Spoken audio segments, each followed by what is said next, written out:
పిల్లలు 80-90% పాస్ అవుతున్నారు అధ్యక్ష, కానీ చిన్న చిన్న పదాలు కూడా ఇంగ్లీష్లో మాట్లాడలేకపోతున్నారు అధ్యక్ష.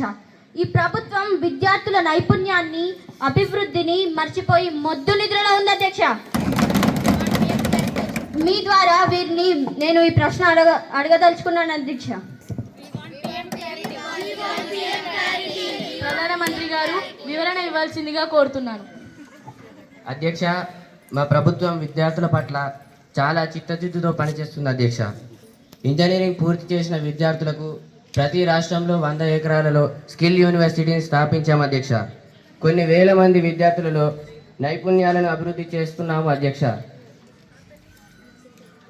అయినా అధ్యక్ష, మాకు ఇంజనీరింగ్ కాలేజీ గురించి చెప్పేది వారి హయాంలో ఇంజనీరింగ్ సీట్లు అమ్ముకొని పేద ప్రజల కడుపు కొట్టారు అధ్యక్ష.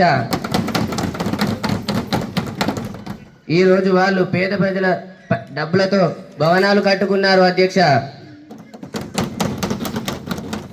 మాది మాటల ప్రభుత్వం కాదు అధ్యక్ష, చేతల ప్రభుత్వం.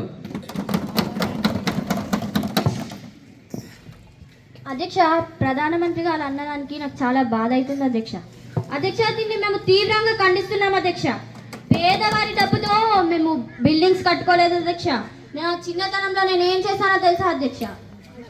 పాలమ్మిన, పూలమ్మిన, ఆఖరికి కోళ్ళు కూడా అమ్మిన అధ్యక్ష. నేను కోళ్ళు నడిపిన అధ్యక్ష. నేను కాయ కష్టం చేసిన అధ్యక్ష. నేను మెడికల్ కాలేజ్ పెట్టిన అధ్యక్ష. పేదలకు సేవ చేసిన అధ్యక్ష. ఇంజనీరింగ్ కాలేజ్ పెట్టిన అధ్యక్ష.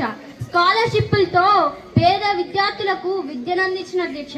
ఎమ్మెల్యే అయినా, ఎంపీ అయినా, త్వరలో పిఎం కూడా అయితే అధ్యక్ష నేను. అయితే ఇదంతా నా కష్టార్జితం అధ్యక్ష. అయితే పిఎం గారికి నిద్ర పట్టట్లేదు కావచ్చు అధ్యక్ష, నేనెక్కడ పిఎం అవుతాను అని.